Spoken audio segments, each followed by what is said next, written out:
Hello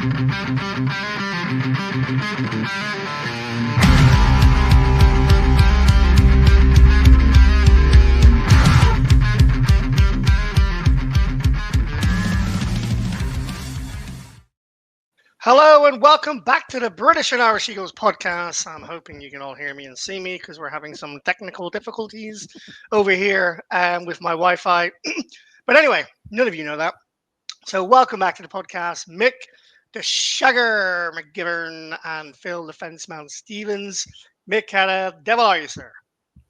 I'm very well, thank you very much, mate. It's football season. Football's back. We've had a whole weekend of NFL, and what a red zone Sunday that was, and as well as the Bills Ravens game.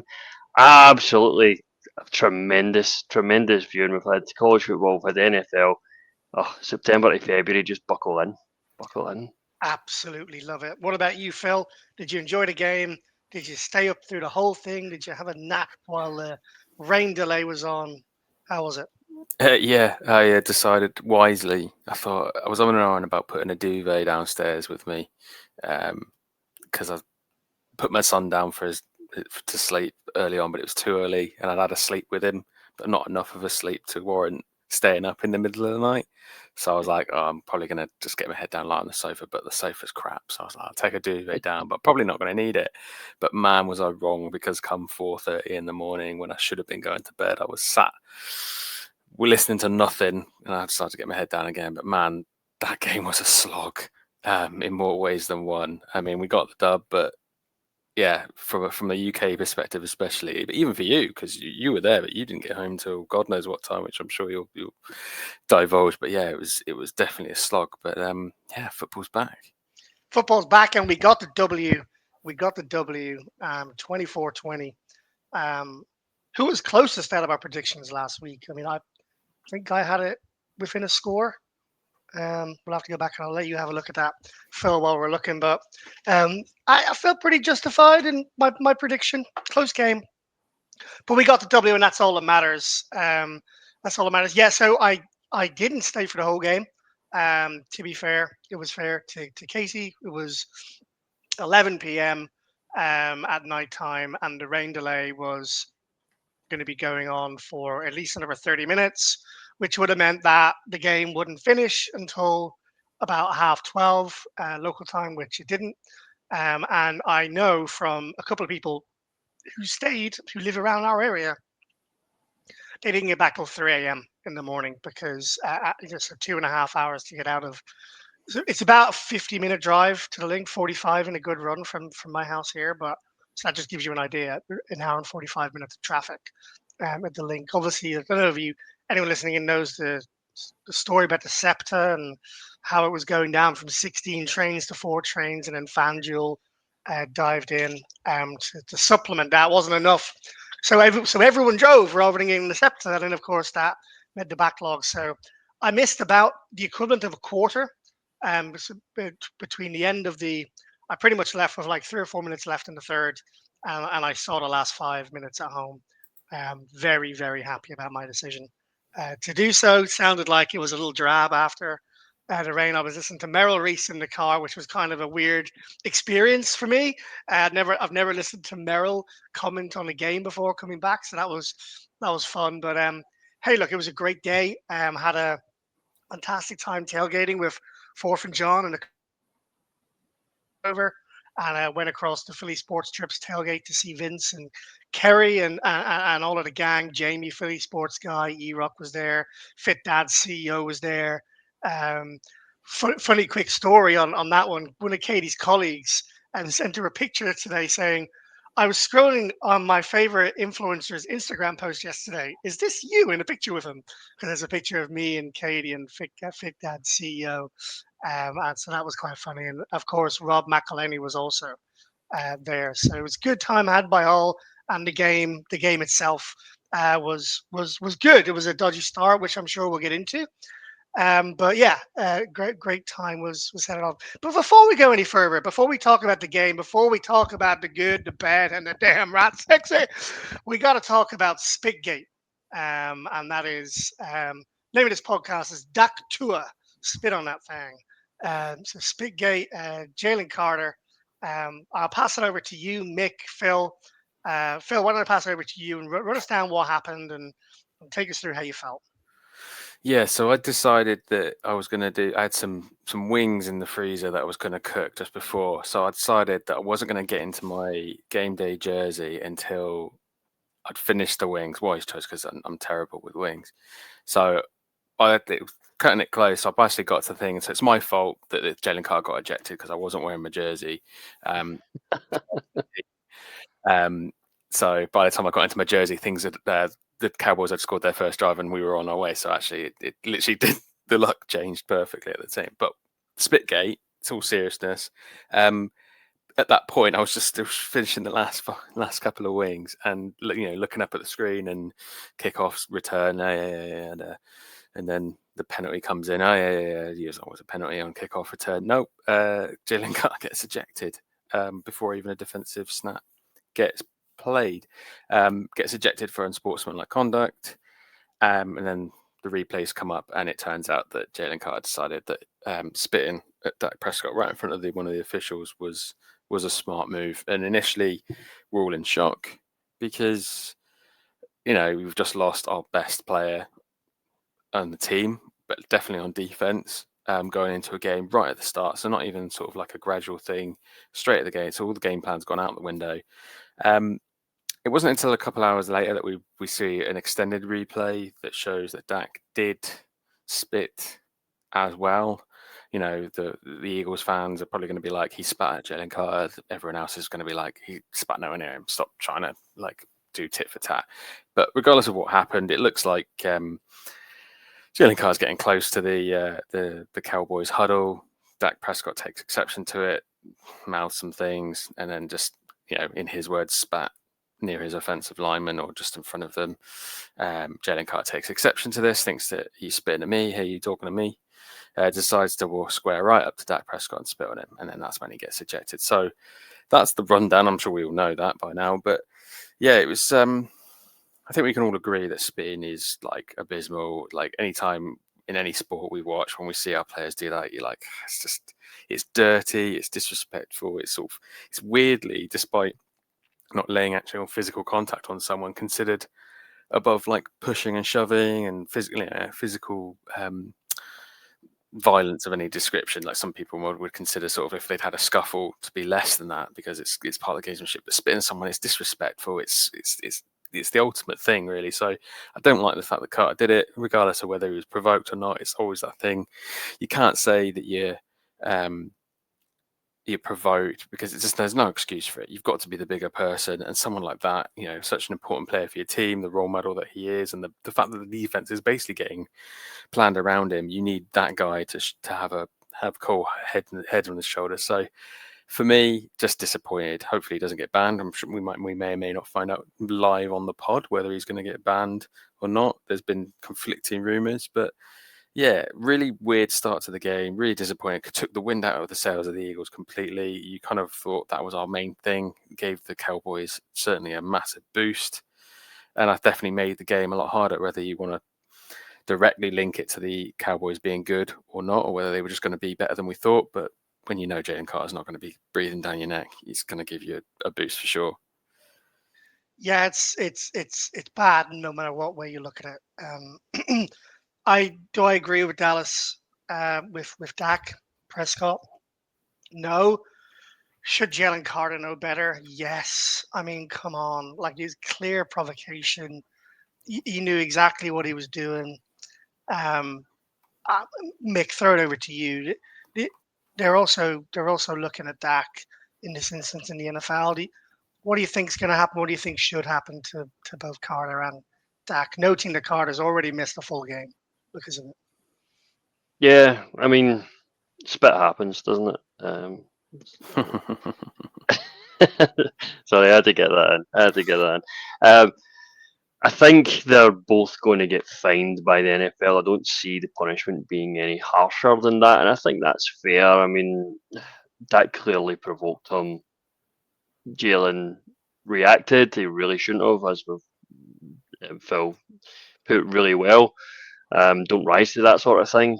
I sort of mentioned in the group as well, is that where we sort of need a bit of leadership in the defence for a captain to step in and say, look, get away from the Cowboys huddle just now. You've got no business being over there, and knowing the sort of character and how heated he can get, is to try and keep him towards the Eagle side of the field, because he shouldn't have been over there in the first place. Never mind spinning the Cowboys quarterback in front of the referee. But with that said, yeah, I don't think anything more than a fine. I mean, there's no precedent. You said it yourself, Liam. There's no precedent in the NFL for a player spitting on another one being fined. Being suspended for multiple games. In fact, he was already suspended for pretty well the entire game of the opening game. So I think it's probably time served. If they were going to dish up a punishment and say, if this happened towards the end of the game, the second half of the game, and he was ejected, then you could maybe see, the league want to clamp down on this sort of thing, show more respect to the players and NFLPA and all that sort of thing. Maybe then you could look to ban him for an extra game, knowing that he played most of that one, but didn't play a snap, not a single snap. He wasn't on the special team, so yeah, I think time served. He's not even listed on the snap count, like sheet as 0. When I was looking at it from Jalen Carter, it's like, of course he didn't even play a single second of football. It's crazy, man. But yes, I don't think that they'll ban him, but maybe that's the optimist in me. It's hard to say whether they're going to go. You could lean one way or the other, because I think that they want to send a message. So I feel like the NFL is going to send a message. But on the other hand, you're right, Mick. I think that the time served, the fact that he is one of the stars of the league, they're not going to want to miss having Jalen Carter this Sunday against the Chiefs. Maybe there's all sorts of ways to look at it, but it's difficult to come down on it. We'll find out shortly. But let's go into a few other little parish notices, and then we'll get into the game itself. Obviously, on that play that said the flag that Jalen Carter got ejected on, Ben Van Sumeren went down, and he's now been placed on IR. So that kickoff return was pretty costly. Kind of got overshadowed by the Carter thing, but he looked pretty despondent. Didn't even get to play a snap really himself. Not much luck, does he really? Like he was. No, he's had a few injuries now, hasn't he? He jumped in a fullback, had a couple of 1 or 2 games, then got injured for all of the rest of last season. Comes back, makes the 53 training camp all summer. Fullback listed ahead of the other running backs that were trying to make the squad. Bang, injury. I mean, got a feel for the guy. It's like Sidney Brown. You blow on that fella and he has a pulled hamstring. Did Sidney Brown get knocked up in this game again? Yep. He took a bit of a knock. Yeah. All right, let's talk about something positive. We'll turn it over to Mick here. Zadarius Smith, the Eagles have signed on a 1-year deal for 9 sacks, 35 tackles with the Lions and Browns last year, 32 years old. Mick, feels like the defensive line needed this juice. It was pretty evident with Carter not there. How happy are you with the pickup of Zadarius Smith, and how much of an impact do you think he'll make on the Eagles roster this year? Yeah, I mean, I'm relatively happy with that pickup, Liam. I saw the news come in, and I thought, great, we've needed some pass rush juice. Like you said, I know Carter was out, but we didn't get a lot from the edge guys against Dallas, and especially I thought Tyler Guyton would have been a guy that we could have we could have got at, and we could have got at the quarterback, produced more pressure from the edge. There wasn't enough happening on the D line on the night. So bringing in Zadarius, I mean, even if it's for limited snaps, even to take some of the load off of Nolan, some of the load off of Jelix, get those guys, give them a breather, get Zadarius on the field and see what he can cook up. What age is he now? He's in his 30s, isn't he? But he was still producing for. Yeah, he was still producing for the Lions and the Browns, and back when he was at the Vikings as well. I think for what he can probably still give us, I think is worth it for the money that we're probably paying him. So I think it's a good pickup, because I wasn't overly enthusiastic about how Ojolari performed on Thursday night, or Josh Uche either. So I think bringing another body into the rotation's a smart move from Howie. I think he could start at defensive edge next week. I wouldn't be overly surprised to see that, given his production last year ahead of Hunt. Probably more so than Smith. I do think the loss of Jalen Carter is so huge, though, and I don't think we should read in too much to the defensive pass rush on the edge, because a little bit like when you watch the Packers play the other night, Parsons on the edge going around was forcing the quarterback into the middle to get sacked by the defensive tackles. Blowing up the middle forces the quarterback to the edges where Smith and Hunt can hurt them. So I'm not reading too much into it just yet. We're going to get into some of the performances. Jordan Davis had a good day, probably one of his best days in an Eagles jersey, which was good to see. I just think this is just such a great move and a unique position that we were in to be able to pick him up, given we were the first teams who could offer him after the first game, because we played on Thursday Night Football, which is why the Lions didn't bring him back, because they didn't want to pay his full salary. So yeah, it's a really good pickup. I can see him having a big impact on the team this year, and I could almost see him being the starting edge. Certainly, definitely in that rotation with Hunt and the like. And there's another pickup. Sorry, not a pickup. There's rumors of cornerback Mike Hilton from the Bengals. Nothing done yet, but rumors are suggesting he may jump into the Eagles squad. He plays predominantly at slot receiver, which could mean that Coop could be moved to the outside. Personally, I'd love to see Coop and I'd love to see Coop and Mitchell on the outside, like both of them, and then plug and play slot receiver as you can. But we'll see what happens there. Nothing has been announced. What do you think about that? I mean, one of the biggest bads in the bad column when we get into it for me is the cornerback position. How big a need, Phil, is that for the Eagles to get another starting cornerback, whether they play on the outside and Coop plays in the slot, or whether they play in the slot and Coop plays on the outside? Well, Anthony DeBona, as I saw a tweet from him earlier today, and he raises a good point. It's like this feels a bit like Howie trying to cover his mistake a little bit by leaving the cornerback room so bare, letting Rodgers go, letting Slade go. For whatever reason, it feels like if he moves Coop out to the outside, he's kind of scrambling to make it work in a way. Not saying that Hilton's a good or bad player. I don't really know anything about him. Former Bengals secondary's notoriously not been great over the years, so I'm not excited by it. But again, I said you're excited about Coop going outside. Me less so. I feel like when you've got something that works, you don't want to break it, and it worked really well for Coop last season. I don't really want to change that, because I feel like if you move too many people around, you sort of you're risking too many things to go wrong. So I don't know. He might not even join us, but we've got Bennett. He's sort of gradually picking up. But yeah, Adoree Jackson was not good. So can't sound surprised they're shopping around. Adoree Jackson was awful. He wasn't not good. He was absolutely awful. It was embarrassing watching how far off the wide receivers he was playing, how soft in coverage he was playing. Like when you haven't got that. When you haven't got that catch-up speed, there's another word for it, I can't remember.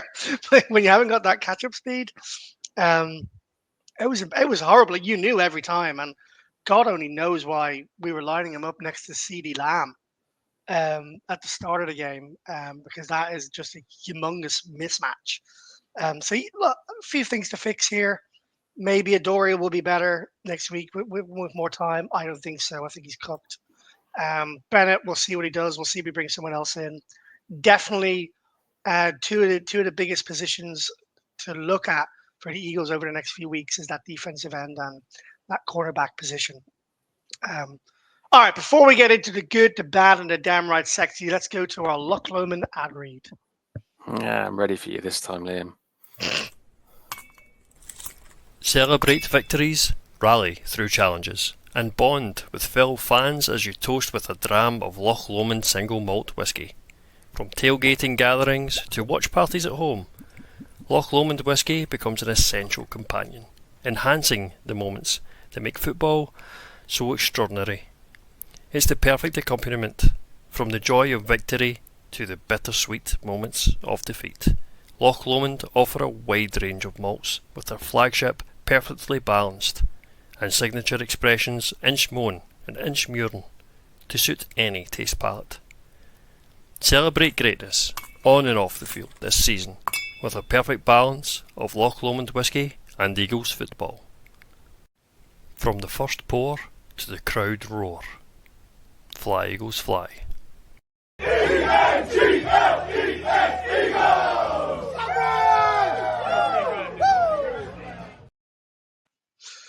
I might change things up a little bit here, in terms of the order and way which we normally do things. It feels sensible after hearing the Loch Lomond ad read to give the Loch Lomond Play of the Week award up for grabs, and I have a suggestion for you both. And if you agree, then we'll go with that play. And if you don't, well, we can talk about it and see whatever plays you want to go in the mix. And the play I'm putting forward, gentlemen, is not the Zach Baughan play where he ran back down the field to tackle the guy and hit the highest speed he'd ever been recorded in the NFL, because I think that guy may win another award today. But it's another linebacker. And I don't know if you guys remember it, but there was a play where Jihad Campbell ended up in the safety position. And he had a pass breakup chasing down a wide receiver. And I remember thinking, looking at it live, holy hell, because this guy can move on the defensive line. He can push tackles around. He can push guards around. He's so strong, but I didn't know the guy could run that fast. He was running stride for stride with a wide receiver downhill to prevent a big play. So we'll talk about Jihad Campbell in a little bit, but my Loch Lomond Play of the Week suggestion, gentlemen, is Jihad Campbell illustrating Usain Bolt-like speed, as well as Dwayne "The Rock" Johnson's strength, and just unbelievable athletic play from the guy. Any other plays you want to throw in the mix, Phil? Yeah, I'd probably go with the Jahan Dotson catch personally. I don't disagree with you, and I do also like the Zach Baughan side of things, which we'll go on to when we talk about his performance in the game. I just feel like that point in the game was 2-minute drill. We'd just been trading touchdown back and forth. Cowboys had just been thwarted and had to kick for a field goal, so that was our opportunity to seize it. So we didn't need to score a touchdown. We needed a field goal to keep pace, but that was the opportunity to go ahead. And the 51-yard bomb from Jalen Hurts to Jahan Dotson, the catch, which was quite a difficult catch. It wasn't like a free and clear. He was in a little bit of traffic.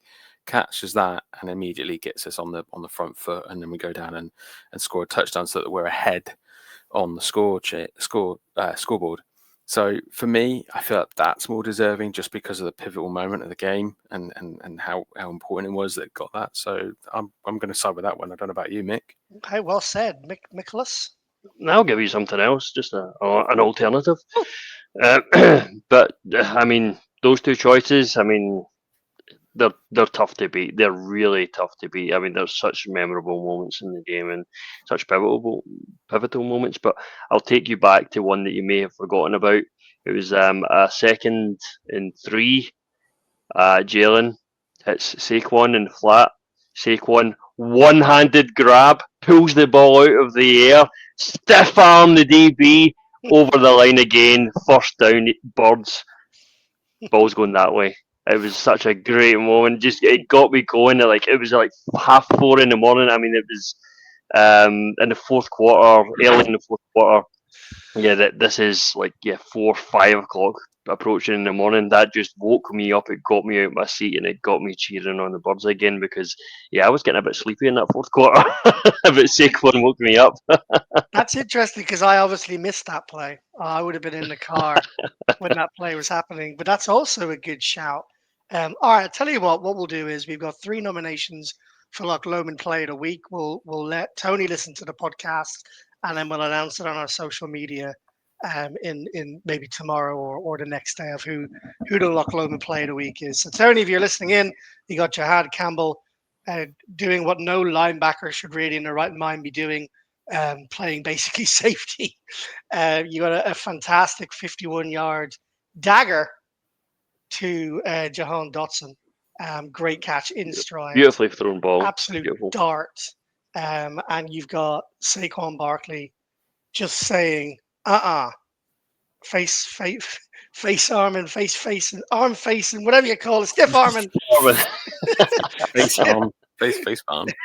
stiff arming, the defender and saying, Love a stiff arm. I love it. Yeah. I love it. Shout out to Derrick Henry. Don't try and stiff arm a defensive tackle. You might lose your side to game. There you go. Good stuff. All right. Loch Lomond Play of the Week. Tony, let us know. We'll put it out on social media. Let's start with the bad. We'll get the negativity out of the way. The good, the bad, the damn right sexy. We're going to start on the bad. And we're going to go Mr. Is that R for James Brown? I just made that up. AJ Brown. Mr. AJ Brown. One target for one target, one reception for 8 yards. It was a crucial catch, but I think they put up something on the screen which was CeeDee Lamb, Justin Jefferson, and Jamar Chase since at the start of their careers have never been targeted less than 3 times in a game, and AJ Brown was held to 1 target. Pass it over to you, Mick. Is this Jalen? Is this Kevin Patulu? Was it just the way it played out? And are you worried? I think it's a mixture of all of those. Like, I know that's a cop-out answer, right? But I'll give you the reason why I think that for each. So the reason I think it was Jalen, I think Jalen was getting through his progressions really well. He was seeing the field really well. And he was seeing that Brown the throw wasn't there. He either wasn't finished running his route, or it was covered, or he had his second read. It was open and he took it. So Jalen was very decisive in this game. If he didn't see Brown was open, he wasn't going to put the ball in danger when he didn't have to put the ball in danger, especially because we were playing from behind nearly, like, for most of the game. We were playing from behind because the Cowboys kept marching up the field and scoring. So that's possibly why Jalen wasn't targeting AJ. AJ himself, he's been struggling in camp with a bit of an injury. He didn't really look himself. So, I mean, a partial blame on AJ for maybe not getting the separation that he needed on some of his routes, or not getting to the landmark that he needed to be on for Jalen to hit him. I'm not a tape guy. I didn't watch the all 22 to see how the routes are developing, but that's how it felt live in game when I was watching it.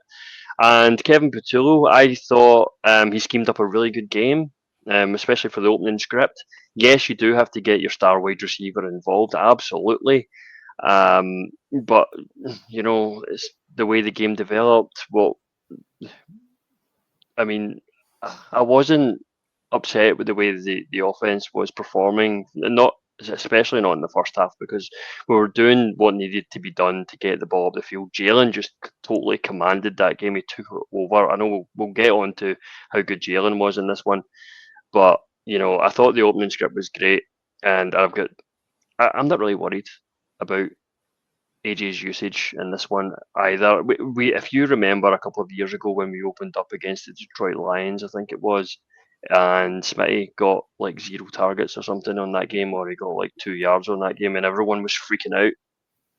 It's fine. Don't worry about it. It's week 1. It's week 1. Agreed. I'm also in that. I'm also in that boat, so I won't add any further. Phil, any worry on your side to dispel Mick's calmness? Just back the over against the Chiefs, guys.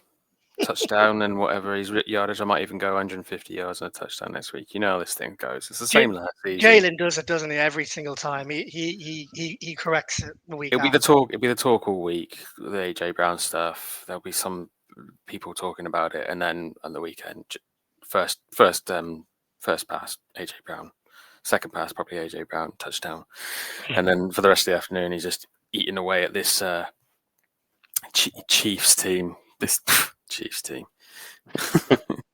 Back in the over. Yeah, back the over. Generally, I think it's the way it goes. I mean, he's going to be around 80, 90 yards again at the weekend. He's going to get that.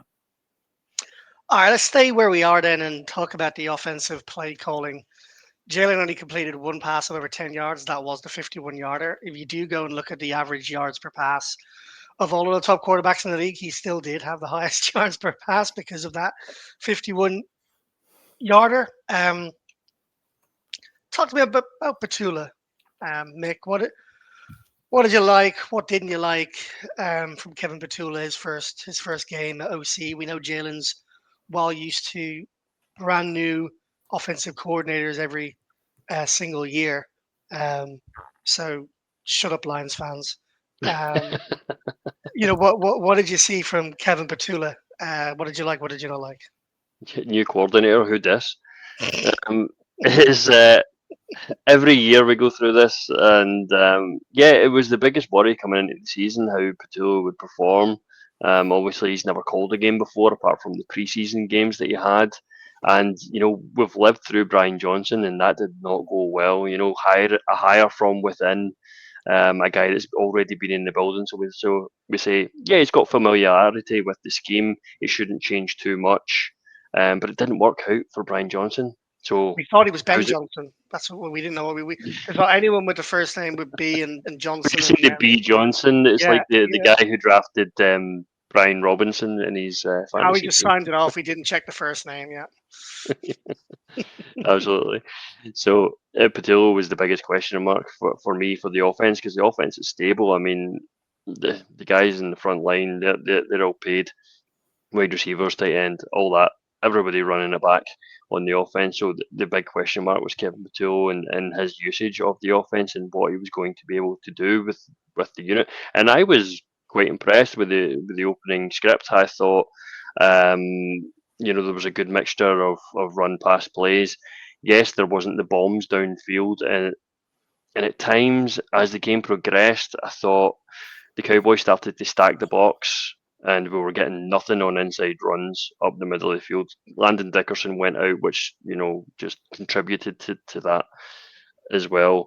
But I thought he needed to take a shot to the outside once or twice. There was a particular play, and I think it was like a second down. It was like a 2nd and 2, or a 2nd and 3, or something like that. And like this is a passing down, like pass the ball, like hit the outside. And we ran the ball, and it was like a gain for 1 yard or something, or just get stuffed at the line. I thought you've got to be hitting an outside a receiver on the boundary there, even just to keep the defense honest, to keep them guessing if it's going to be a pass play or a run play, because it just became too obvious and a bit too stagnant by the end of the game. And I get it. It's week 1. Doesn't want to open up the playbook. Keep things simple. Don't force turnovers. I completely understand that. But at the same time, the game was sort of in the balance. I mean, the Cowboys were throwing the ball all over the yard at that point, because we were getting torched by CeeDee Lamb, and if it wasn't for a few drops, we could have potentially lost that game. So you'll learn from this experience, I think. I'm not worried about Petula. As long as things improve for Kansas City, obviously. But I want to see Jalen take more chances to guys on the outside. I was encouraged by the throws over the middle to Goddard. That was great. A lot of RPO stuff as well, and Jalen using his legs. Fantastic. Designed runs worked perfectly. There was more positive than I thought negative in that game for Kevin Petula. I thought he called a good game. Good stuff. I froze 3 times during that monologue, but I heard most of what you said. So you go out and then like I don't hear you for like 15, 20 seconds, and I just hope you haven't thrown it back to me by the time you come back. So that was perfectly timed. Do you know what? Like I'm not bothered, and you've actually made me feel much better about the whole scenario here. But with one specific sentence, and that was we don't want to be giving too much away. It's the first game of the season. How many times would we have loved to have seen the dagger thrown during the regular season last year? But it was, it was kept in, kept in check until we really needed it in the game that matters most. So I think that's something that I think a lot of Eagles fans could really benefit from that perspective, and not just think that because we ran inside zone at 9,242 times every time Saquon got the ball, it doesn't mean we're going to be doing it every week. It doesn't mean we're going to be doing it in the Super Bowl. We'll probably do it when it's really important, when it matters, and we'll try and get the yards we can and move to change. When it's lower risk. The throw to Dotson was a beauty. And I think Hurts might be the most accurate deep pass thrower in the NFL. He's not checkers, mate. He's not. Checkers. Yeah, he's not. He hasn't got the biggest arm. That's But if you can throw the ball, which we know he can, 55 yards through the air, I think it was like 57 on the dagger or something like that. If you can get the ball 55 yards through the air accurately, you don't need a 65-yard, 70-yard arm. We've seen that with Josh Allen. We've seen that with Herbert. They're erratic at times. They can make these incredible plays that Jalen can't make, sure. But that doesn't mean they're better quarterbacks. If you can consistently throw the ball through the air, if he could only throw the ball 45 yards, I'd be worried. But the fact that he can get it 55, 56 yards in the air, if we're relying on a Hail Mary from 65 yards to win the Super Bowl, then we're not deserving of winning the Super Bowl. So, for me, we've got someone in here as marked up as a damn right sexy. I'm not sure it shouldn't be Jalen Hurts, because he had a fantastic game, 83% accuracy. He was electric on the ground. That's the fastest I've seen Jalen run in a long time in real life. I don't know what you guys thought about on the TV. Did he look fast? Am I going off of my Jalen love, my little Jalen love? No, I'm gonna hold my hands up here, guys, and I completely forgot about Jalen Hurts in any kind of aspect. Right? He was brilliant. Didn't even enter my head because I was just too busy just trying to get all the the subtle nuances, the lesser known stuff. But yeah, you're right. Jalen Hurts had a phenomenal game. Like that's the first scramble touchdown he's had in 5 years, apparently, because everything else has been designed right. So it's the first time he's been in a game where he's happened to be making things up on the fly and make those decisions and run, and that's good in some ways, bad in others. But just to elaborate on the Patullo playbook, then I'll go back to Jalen. Yeah, it was my sort of take on that side of things. Yeah, I think I'd agree with that. You don't want to give too much of the playbook away in week one, but also he is a brand new offensive coordinator, and the last thing you want to do is go into week two with an embarrassing loss or poor offensive showing on your resume against your biggest rivals in your division. There is an element of live to fight another week. He's not going to get the bag of magic tricks out week one against. Well, he just wants to not so much. He's not going to be like Ben Johnson for the Detroit Lions, pulling out all these trick plays. He's almost like get through, be solid, get through the game, get the win, and then people are off your back. But if we'd lost that game and it had been solely down to how the offense had played or the play calling, he'd be going into Kansas City Chiefs really already under the cosh, and it's like you just don't want that. So I feel like there's an element of protection. Like he just wants to get through, so he can kind of get the momentum. And then after 3 or 4 games, if it starts to go wrong, at least he's had an opportunity to really try out. But if he's under the cosh of the Chiefs and it doesn't go well against the Chiefs, and then with 0-2 going into the third game, people are calling for Patullo's head after 2 games, after That's one game. Point. So he's kind of can't see the guy looking out for himself a little bit, thinking I need to get through the first couple of games, the potential banana skins, get to the big stretch of the season, and I can start bringing things in once things get a bit more comfortable, if things get settled down a bit. That's my take on it, anyway. Yeah, get your feet under the desk. Let's hold our horses on the whole Kevin Petula thing. Let's judge him after 4, 5, 6 weeks rather than the first week. I do want to go back to Jalen just for a second. And he had 19 of 23 for 152 yards, no touchdowns, no interceptions. Doesn't sound great, but think of the 19 out of 23. Think of 83%. Now factor in that 3 of those which were caught were thrown into the stands. So it wasn't like they were missed passes or overthrows.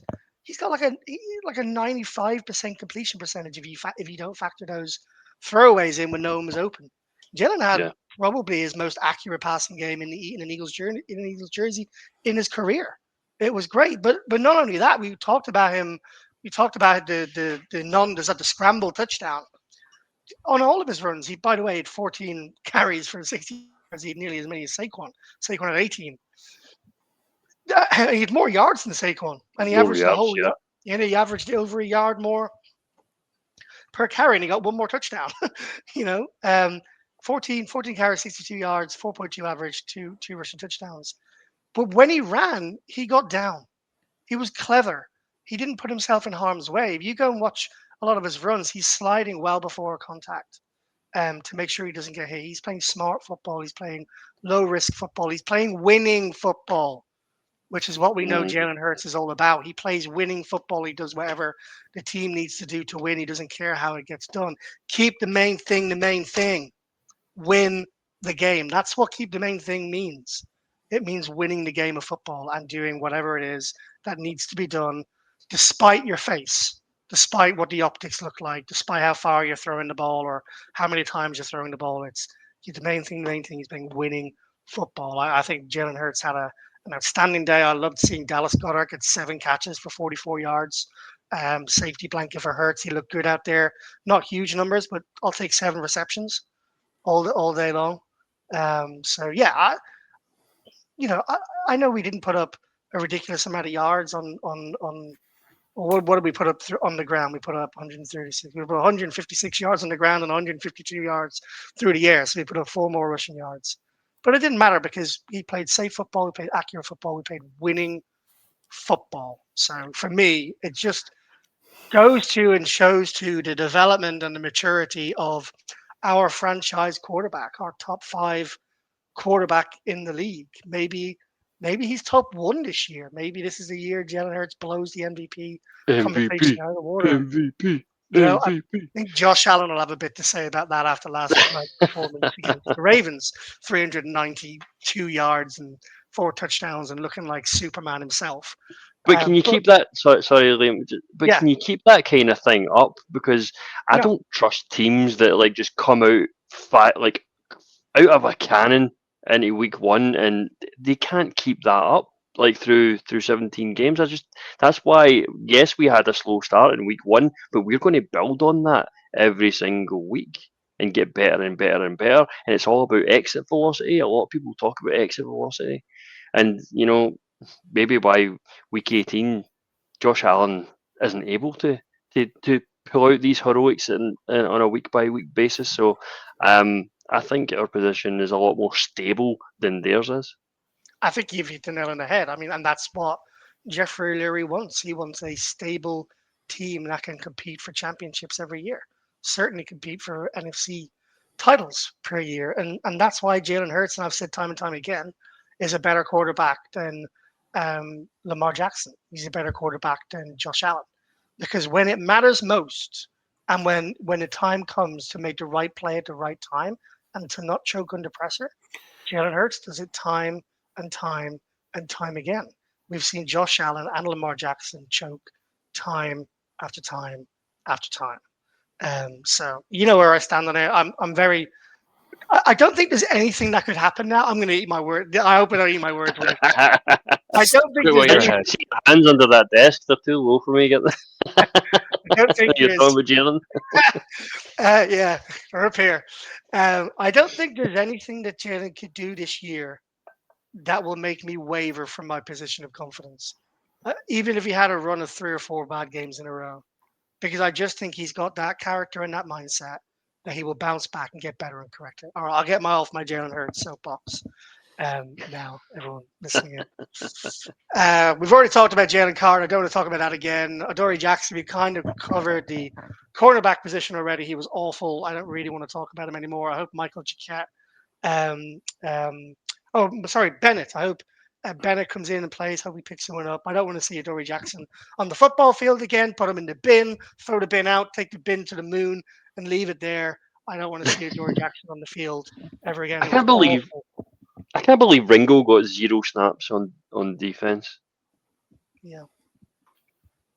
That's some fall. That's like he's done You reckon something. he slept with Howie Roseman's daughter or something? He's like taking Vic Fangio's car and driven into the fucking river. He's done something, hasn't he? Wasn't he the one? Was that Rick? Was it him or We'll have Rick to who put was a poll out after? there. What do we reckon? What do we reckon Keely Ringo has done to what member of the Eagles organization, which means he's getting no snaps, while Adoree Jackson is literally piling a turd onto the field? All right. Yeah, I think it was Eli Ricks that got. I think he got his car stolen or something. Or someone got their car. I was going to go with the one who was thirsty on Instagram or Twitter. Was it with Trump's what? daughter? No, that was Ricks. That was Ricks. Yeah, that was Ricks. I thought it might have been Ringo, and I might have been like, yeah. Oh He's dear. got himself into some trouble with some CIA have taken action against the Eagles. He was on the day spot. Then he was suited up. Ringo. He just didn't get on the field. Is that right? He played special teams. He played 18 snaps on special teams, but he didn't play a single snap on defense. Wow. I'm guessing there's a part of it that they just want to be sure before Adoree is shown the door. But he was so bad, though. The season against your divisional rivals, you're dropping the Super Bowl flag. I'm not sure that's the game you want to see how bad he is in. No, but anyway, he let's move on to was some good. Him and Carter were the reasons the score was the way the score was. Carter plays, and this is a 20-point difference in score. Absolutely. Talk about something good. Jahan Dotson, we've already talked about. Let's big up Jordan Davis, forced to fill the huge gap left by Jalen Carter. And he stepped up. He looked lean. He looked mean. He's a green machine. 87% of the snaps, huge increase. His best was 67% of the snaps. Playing 53 snaps in total, 53 snaps at that size. When you haven't got Jalen Carter next to you is really impressive. And he's had a good game when Brian Baldinger has a number of video pieces out on Twitter. Because Brian is the best of the best when it comes to the lines and understanding where a play has been good or is over leveraged, and he was great. He was getting off D tackles and edges and wrapping his around running backs coming through the middle crease with ease. If Jordan Davis didn't play the way he did again, it could have been a different. The Eagles could have lost because Ojimo isn't enough when the defensive ends are as inexperienced as they are. I think we should give Jordan Davis his flowers this year and maybe revisit the over-under on Jordan Davis's sack. Oh, by the way, just going back a second, my under 14 rushing touchdowns for Jalen Hurts, absolute disaster. I've lost that one already.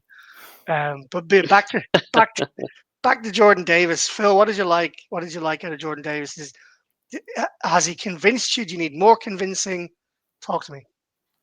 I think it's definitely too early to herald it as a success, whatever he's done in the off-season, the weight loss, and the circumstance around him getting more snaps is unique as well. It's not like he's been given those snaps with no Jalen Carter issues at all. So would he have got that level of snaps anyway? Possibly. Has the weight loss or the lean Jordan Davis been a success?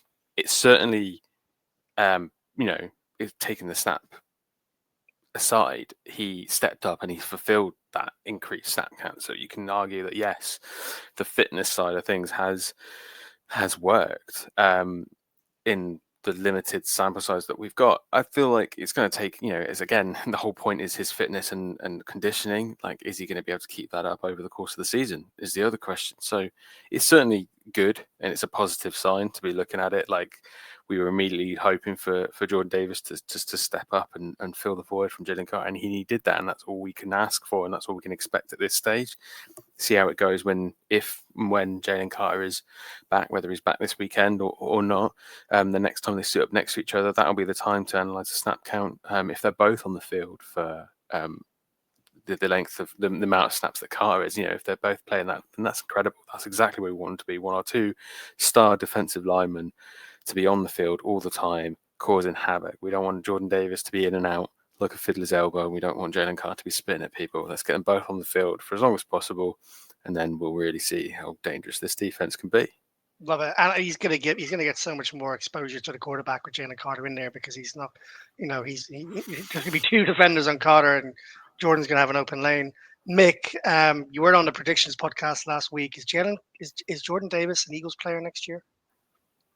Yes, because he's we've picked up his 5th-year option, so he is an Eagles player, regardless really of how he performs this season, because he's got so much guaranteed money in his pocket that it doesn't really factor into things. But I was encouraged by how he performed against the Cowboys. I think if he could have just finished on a couple of pass rushes, it would have been a phenomenal night for him. It was a great night for him. It would have been a phenomenal night for him if he had just wrapped up on a couple of pressures that he had on the quarterback. Just bringing Dak into the dirt and making him eat some of that field, some of that Lincoln grass. Mm-hmm. But it's encouraging. But we've been here before. Liam. I feel like, I don't know if it was last season or the season before, and Jordan Davis came out and it's like, look, his conditioning is great, and he looks the part. I think he had a sack early on in the season, and then he just sort of, just flithered I wonder away. if that's a character thing to a certain extent, Mick. Like, does he have what it takes to put in the work day in, day out all season to be really committed to it, like the likes of Jalen Carter does, like Jalen Hurts does, like Myles Garrett and Aaron Donald. And I know I'm talking about elite defensive tackles and defensive ends when I say that, but those guys don't take days off. Part of me feels he's a little immature. Jordan Davis, does he really put the work in he's needed? Like, why didn't he get in this shape a year ago or 2 years ago? Like, does someone really need to convince him? And I wonder about the longevity. Like, will he keep that up throughout the end of the year? And I think it's how he doesn't wait to pay players that he sees as having a big part of the future in Eagles. In fact, he makes a point of signing players early to get ahead of their increased value. So the fact that we haven't seen a Jordan Davis extension so far is, the biggest. It's pretty obvious, but for me, it's the biggest sign that how he's not 100% sure. And even if he does have a semi-good season this year, I don't know. I don't know. I need to see a lot more out of Jordan Davis. I'm not getting overhyped by what I saw. I need to see a lot more from the amount of draft capital we invested in that person. Yeah, I totally agree with that. We need to see more. It's only been week 1, and he took on a heavy snap load. Let's see what he could do with. It's going to be a reduced snap count next week with Jalen Carter back, and he needs to make the most of it. But I will say he's going against stiff opponents, because that Chiefs interior O-line is very, very, very good. So if Jordan Davis performs, if he gets some pressures and he stuffs it, I don't think the Chiefs' run game is very good. So at Jordan Davis's floor, I expect him to stuff the run. Mm-hmm. That's his floor. That's his absolute floor. If he gets some pass rush in there, then that's bonus. That's all bonus. Take that. Yeah. Good take. Talking about someone else who we invested some decent draft capital in, Andrew Makuba, Phil, played 36 coverage snaps and only allowed 5 passing yards. One of the biggest questions I think we all had, or hopes we all had, was that this guy could step up and play in the slot alongside Reed Blankenship. Not a bad start for the rookie, Phil? Yeah, not a huge amount of stats, but what we did see was pretty epic. Yeah, only allowing 5 passing yards his way is kind of insane, especially when you're talking about a quarterback who's experienced as Dak Prescott. Uh-huh. That kind of good game, by the way. I know that's like a curse word on this podcast, but without CeeDee Lamb like dropping those 3-4 passes where he looked like he was wearing mittens for gloves, or what was it we said, hooves for hands? We would can we just be real for a second? If CeeDee Lamb could caught some of those balls, we would have lost. We probably would have lost to the Cowboys. And I know there's loads of ifs, buts, and you can say a billion different things, but I'm not giving Dak Prescott a shout out, but he was way better than I was expecting him to be. So the fact that Bakuba did reduce, limits him to 5 is a really good shout, Phil. Yeah, it's just good to see. I think there's been, obviously had a couple of injuries during camp, and he's not had the steady build up to the season we would want. But there's a lot of positivity around him, and I feel like he had a nice moment with Jahad Campbell. They play with two of them linked up to I think it was a pass breakup, and it was really good to see him contribute in some meaningful snaps. So sometimes it takes a little time, but in that moment, he seemed to step up, and hopefully it'll continue. Talking about this podcast, which we know features animals a lot. There's a squirrel outside the window looking directly at Amos as we speak right now. Cat update. And he's like bashing at the window. It's fucking brilliant. All right. Not squirrels, not cats, maybe unicorns. Zach Bond. The Eagles have a unicorn in Zach Bond. And my God, it was so good to see that it wasn't just like a one-hit wonder season. I think we'd all be lying if we said we hadn't had a slight in the back of our mind going, "Well, I hope that wasn't just one season where it all came together." But it's not. I mean, Zach Bond was clearly not playing in the right position before. He was unearthed. We paid him a lot of money, deservedly. In the off season, I know I went on record as saying that I might put the money elsewhere first. Not saying I didn't say I wouldn't pay him, but well, he might be the best linebacker in the NFL. I genuinely think he might be the best linebacker in the NFL. He nearly won Defensive Player of the Year last year. He was in the conversation. He had 9 combined tackles, 1 tackle for loss, and 1 pass deflection.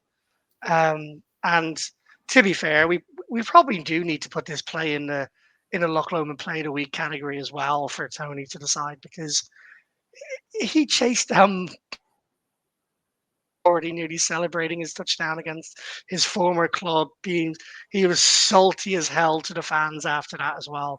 And then I think, wasn't it after that play that we got the forced fumble as well?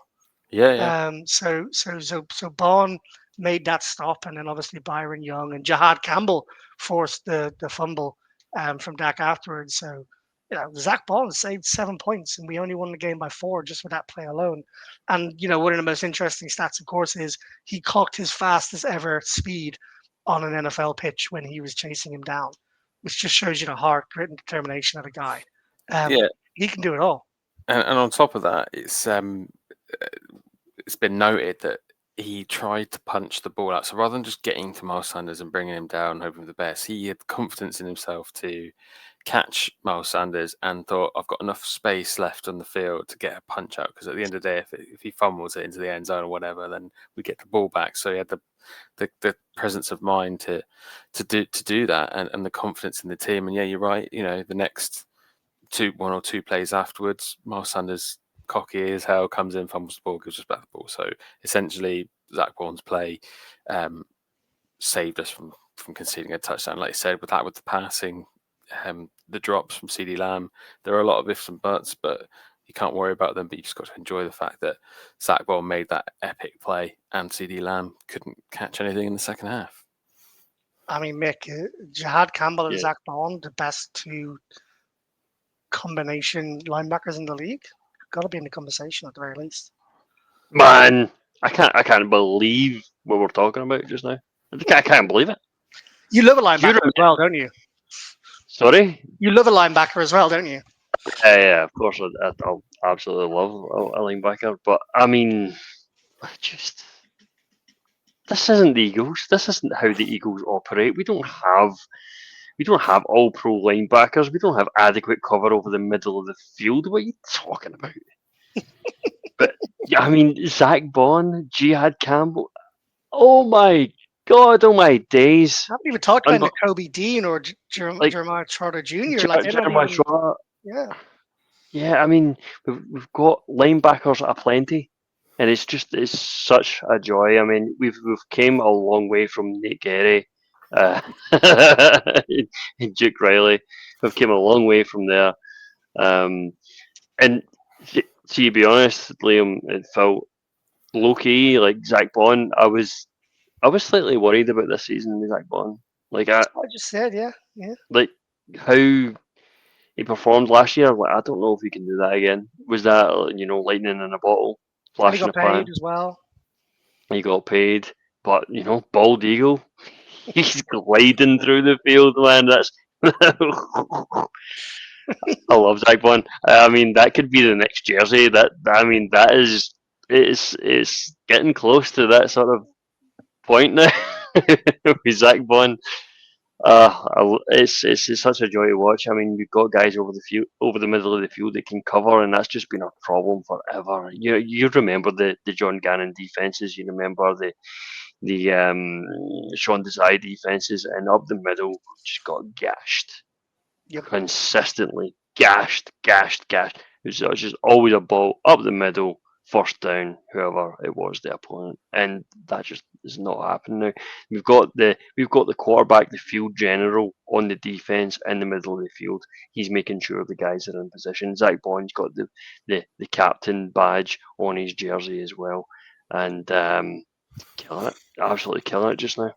And I do agree, Liam. He's probably the best linebacker in the NFL at the moment. I mean, Fred Warner, him and Zach Bond are, one A, one B, I think. It's crazy. It's so nice to be able to say that. Plethora of riches. Phil, earlier on you said Jalen Carr is our best defensive player. Could be Zach Bond. Yeah, I feel like you just have to. The defense is planned around Jalen Carr. That's what I'm basing it on. Like, you take Jalen Carr, we've literally just seen an example of how the team changes and how the fear factor goes. He is the most important player on defense. I'm not changing that, but you're right. Zach Bourne is that quiet little underdog guy. He's come in and set the world on fire. All pro, paid contract, and he's coming to the season like picking up where he left off. So it's hella exciting. Like Mick says, the linebacker core, like we haven't seen the likes of it for years, and we've suffered through some pretty epic, or lack or not epic, as the case is. That these guys that have been in, it's just nice to be able to. Not that it's just annoying that we now have the cornerback side of things to worry about. I think if they can lock that down, we can get back to last year's level of confidence, I think. Just some live updates from some of the press conferences that have been going on today while we've been podcasting. Zach Berman of The Athletic, he's back at the Times now, The Athletic. Eagles had a busy day of workouts. Linebacker Jamin Davis, D end Isaiah Foskey, guard Ladarius Henderson, DB Mike Hilton, wide receiver KJ Osborne, of course, from the Vikings before, tackle Kadeem Telfer, and wide receiver Quez Watkins, which is an interesting one. Foskey was the Saints' 2020 second round pick. Davis was the Commanders' 2021 first round pick. Osborne, as we know from his Minnesota days. Other comments here, because this is prevalent to what we were talking about earlier. Nick Sirianni was asked about Coop and about specifically outside cornerback. He said, and I quote, "Obviously, Coop can do a lot of different things. He can return kicks, he can return punts, he can play inside corner, he can play outside corner. He has the ability to play at safety. I'm sure he'd be pretty good on the offense if we said, hey, we want you to put you on the offense. You just make the best decisions of where you think he's best, and you go from there. He has flexibility, as we know. I think right now he's one of the best nickels in the NFL with the way he plays these football games, with his physicality, and with his ability to match routes, with his ability to use his mind and think of how routes are coming at him. I just think he could do a lot of things there. Again, flexibility to be able to move around is great. We'll see what we do with that, but I believe he's one of the better players in the NFL at that position. Sounds like Sirianni saying, "Look, you know, he can play there if we need him to, but we'd rather he was in the slot." One more quote from Nick Sirianni on Zadarius Smith, who we've obviously drafted. Excited about Zadarius and what he can add from watching his tape for the last 5 years. Really, I see him even more than that. That doesn't make any sense. And then what he did last year, looking forward to that. I think he adds a very doesn't really say anything. Right? He's just excited about Zadarius Smith. So yeah, no news as of yet that I can see on Twitter, unless you guys can see something I can't, about Jalen Carter or the injuries to Landon Dickerson and Jordan Mailala. As you said, BVS has obviously gone on to the injury report. So without any further ado, we'll wrap it up in a sec. Quick, short preview, very, very short preview of Chiefs. Gents, I was thinking of doing a little video preview of the Chiefs games myself this week that we can put out on social media as a apology for not doing my post-game recap at 1 a.m. in the morning. But we march into Arrowhead 7 months after smashing the back door out of them in the Super Bowl. Both teams have changed, but the Chiefs season started 0-1 and are looking bare in the receiving corps team. Xavier Worthy went down injured. Rashee Rice is obviously still suspended, so they're very, very weak. Travis Kelce did score a nice touchdown at the weekend, but he's 36 years of age. Is he really going to be ripping defenses apart like he used to? And Patrick Mahomes doesn't seem to be the same quarterback he was a couple of years ago. I've seen a bit of a regression in Mahomes. I don't think the consistency is there anymore. If you look at his first few years versus his last few years, the stats really drop off. I think we could be seeing the start of the decline of the Chiefs dynasty. But before we go, folks, your predictions for next week at Arrowhead. Mick?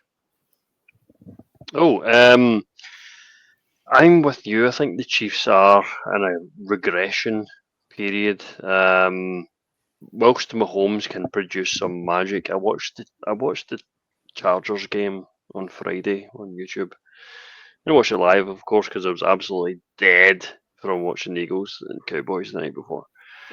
And but I caught the game the following day, and the Chiefs were living on third and fourth down a lot of the time, and asking Mahomes just to do Mahomes things. And whilst sometimes that works, it's not sustainable. It's not a sustainable offense.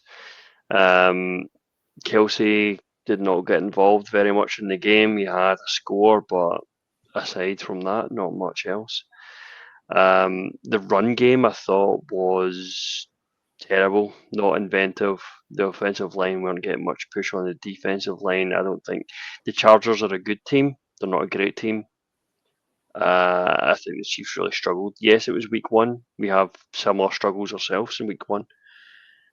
And they'll be looking for a bounce back, especially from losing the Super Bowl and from losing their week one opening game in Brazil. So the Chiefs will be... they'll certainly be up for it. There's no doubt about that. And that might be the build up biggest for this risk one. to the Eagles losing against the Chiefs this coming Sunday, because I think if you look on paper, you look on talent alone and the way they're playing right now, I think the Eagles should cruise this, but they're going to be up for this. Travis Kelce's going to be up for this. You know, their D-line is going to be up for this. Mahomes is going to be up for this. This is not going to be an easy win the same way. It's not going to be a Super Bowl, size win. I don't think.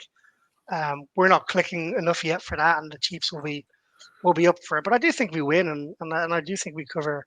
What are we? 1.5 favorite? I haven't actually looked. I think the last time I looked, I haven't seen the betting line come out yet, Liam. Monday is time of recording, but I expect the line will probably move anyway between now and the weekend. But expect us to be favourites coming into the game. Yeah. Especially how the Chiefs performed in week one, knowing that even though we're going into Arrowhead, it will be pretty much a pick 'em. I didn't expect 3 or 4 point sort of spread on this one, but we do have the talent for it. Yeah, sorry, mate. You usually get like 3 points as the home team, so the fact that the Chiefs aren't favourite by 3 points is usually a good sign that the Eagles are technically favourites in this game. But yeah, there's too many factors, and we can say Mahomes is regressing. We can say Travis Kelce's not going to be up for it. We can say all sorts of things to convince ourselves it's going to be a victory. That being said, I am looking forward to going to Passyunk on Sunday. Yeah. Because normally I'd be like, well, at least the night will be fun, the game up. I'm looking forward to going down. I think we can generally beat them. But there are still a lot of things that we need to go our way, and there's a lot of things that maybe need to be improved on our own team in order for us to do that. But it remains to be seen. But it's going to be a good game. You're going to get the Super Bowl rewatch on before the game on Sunday. Next, we'll have the Kansas City Royals and the Phillies on. Don't forget. Absolutely, double header. Love that. All right, gentlemen. Well, listen. I know it's late where you are. 17 minutes to 11 your time. 5:43 p.m. my time. Thank you for joining me on this episode of the British and Irish Eagles. We are, of course, Philly Sports International. Keep an eye out on social media over the next few days for our Loch Lomond Play of the Week, which will be announced by Tony, as well as details of our watch along this coming Sunday at Passyunk Avenue. And of course, some build-up previews of the Eagles versus Chiefs game at Arrowhead this coming Sunday. It's bye from me. Bye, Phil. Bye, Mick. Thanks, everyone, listening in. We are the British and Irish Eagles. Go Birds!